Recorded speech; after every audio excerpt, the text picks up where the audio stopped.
Good morning, San Francisco! Welcome to Free Talk SF. I am your host, Steven Zeiler. Oh, it's a beautiful, foggy morning. Excellent day to be alive in Haight-Ashbury, San Francisco, in the heart of the Bay. Today we are talking about freedom, independence, and empathy for everyone in San Francisco. I'm restarting the show because I was doing it on the Google Hangouts and the internet kept failing. And it cut me off. So I'm going to start the show over. So we were talking about independent free bikers in San Francisco.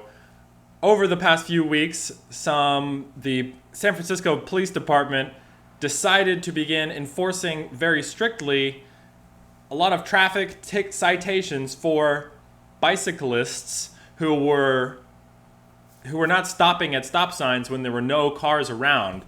And basically the cops were hiding out and waiting for these bicyclists to go through the intersection with no cops with no cars around and not stopping, and then they would pull them over and then write them a citation. Of course, this citation is no simple piece of paper, but it is an explicit threat that if they don't pay, they go in a prison, in a cage, at gunpoint.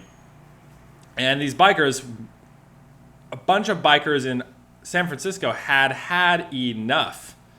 And the San Francisco Bike Coalition, which is actually a fairly powerful entity in the San Francisco political scene, managed to gather a petition of 16,000 signatures from all across the city and showed up with 100 angry bikers at the city hall in a move of direct democracy to get their freedom to ride bikes safely in the city.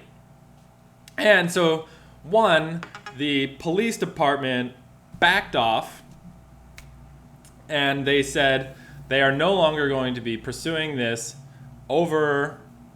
overreactive approach to citing bicyclists, but also there is a new law that apparently the supervisors are putting out, which will allow bicyclists to yield instead of stop at stop signs like bicyclists do.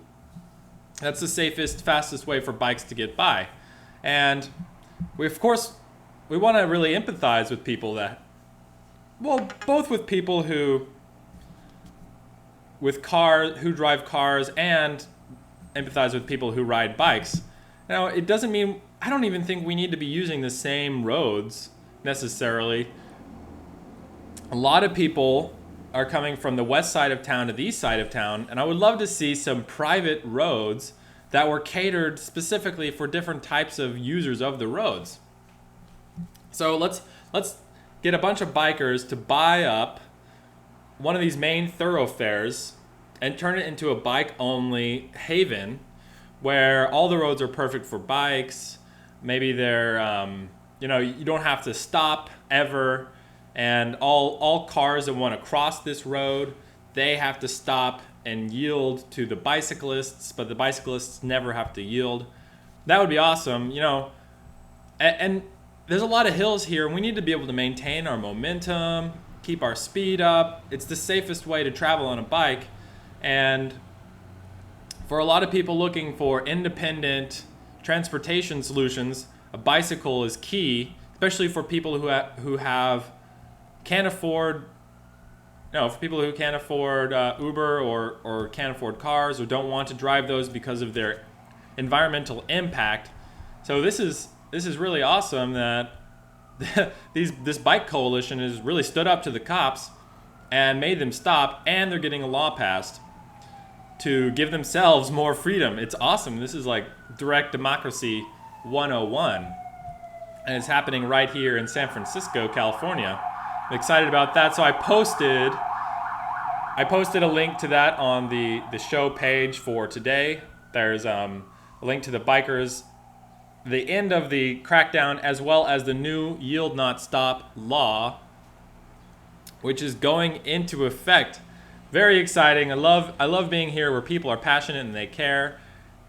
And we should definitely get these private corridor, because I want to put on one side of this private corridor the epic bike channel where everyone can go freely down their bikes. Maybe there's cameras at the intersections so they don't have to be worried about hit and run.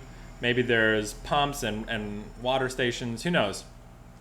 But on the other side, I want my high-speed magnet vacuum tube chute, where we can just sit down and it shoots us straight across the city over to the financial district. That would be awesome. And then we could also have it shooting goods and things down there, so super fast transportation. And of course, this is all just waiting for the hover bikes, hover cars. Once we have that, these roads can probably go, or we can give them back to the old cars. Well, yeah, I was really happy about that. That was the first cop block thing that I saw in the news in California. And before I tell you the second one, I have to remind you that this show is covered by the BIPCOT No Gov license. That means anyone is free to use and reuse the show except for government agents. If you are a government agent, please be courteous. You are not allowed to watch this program. In fact, you aren't even allowed to remember it. So go ahead and turn it off now. Oh, and if you are not a government agent and you like this show, please click subscribe. Subscribe is huge. That really helps the show. So I thank you very much for that. bipcot.org or freetalksf/license for more information. All right, the second piece of Cop Block news is excellent news. And this happened actually at the state level. The state legislature has passed, and I hear the governor, Jerry Brown, has signed this bill that ends secret grand juries for killer cops. Cops that are accused and indicted for lethal violence. Before now, get this, they had secret grand juries where no one could know about. And this is all part of the police unions protecting themselves no matter what, no matter how criminal their individual members are. And the people in California have had enough of it. The legislature and the governor have signed the law. And so now there are no longer secret grand juries. All cop killers will be treated just like all other normal killers. That shiny badge is losing its magic every day in California. Excellent news there. That is also posted, a link to that story up on freetalksf.com. Please check it out. We'll be right back after a very quick break. Welcome back to Free Talk SF. Thank you for joining me today. Thank you. I love speaking with all of you. I almost had a great, interesting guest on earlier this week. She didn't come, so maybe I can get her to come. But she's a friend of my family, and previously she's a beautiful woman, a successful businesswoman, but she had been apparently this conservative kind of nut job, and which I like nut jobs. So now she's a liberal hippie nut job. She wanted to talk about how the entire world is connected through energies, and there's a global consciousness that is emerging and growing. And I totally agree. There is an emerging global consciousness with these networks. Like, I'm talking to you now, most likely thousands of miles away, and our messages are being spread all over the world. It is amazing. So just wanted to take a moment to revel in the beauty of that, the power of networks, the power of people, and the energy that we are cultivating here. And then I want to move on to some more news. Actually, I thought this was pretty funny. So there's a bunch of newspapers in San Francisco. This is from the SF Weekly, and this is kind of just a little joke column. It's called Left Coast City. A new report out of UCLA and MIT declares San Francisco the most liberal city in America. But what makes us so liberal? Our gay agenda has more footnotes. Even our liberal activists get protested by other liberal activists. Our policies are 23% more righteous and 15% less effective than any other city. San Francisco's sanctuary city policy applies to anyone on a bicycle. Our smugness is locally sourced. Thank you very much. That's locally grown by independent smug farmers. Gotta support those independent smug farmers.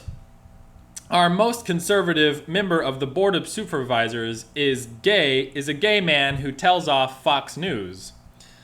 Our unions get busted by people who believe passionately in unions.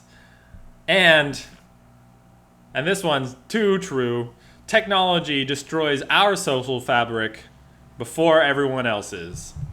That's Left Coast City. I thought that was funny. There were a couple of freedom-related news items in this also. So great news. A lot of dispensaries in San Francisco are celebrating, and around California are celebrating, because cannabis's biggest enemy in the FedGov, the quote United States government, Melinda Haag, who was a U.S. attorney who had been prosecuting all of the cannabis dispensaries, is now gone. She is out of office, and I'm sure they're going to put someone else that's fairly worse, probably worse. No, I think it'll get better.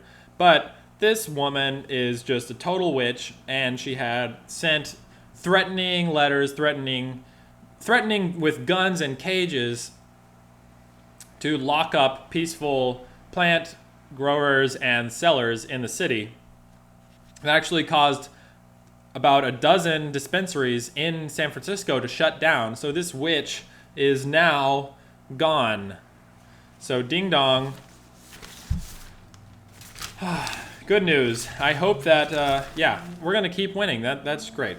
And finally, this one's just silly. So I love California because there's all kinds of people with causes. And I love people with causes. You know, people without causes, not nearly as interesting. So, and I like to empathize with these others. And this pair, they are really into animals, and they think humans should be empathizing not only with our fellow humans, but with all animals too. And so apparently they've been going around to animal farms, like mink farms and things, and breaking out all the animals and setting them loose into the wild. And this is great. And now they are being called terrorists. This is awesome. So we have the Animal Enterprise Terrorism Act that has been introduced into the FedGov. Animal Enterprise Terrorism Act to stop this couple from releasing the nation's minks from captivity.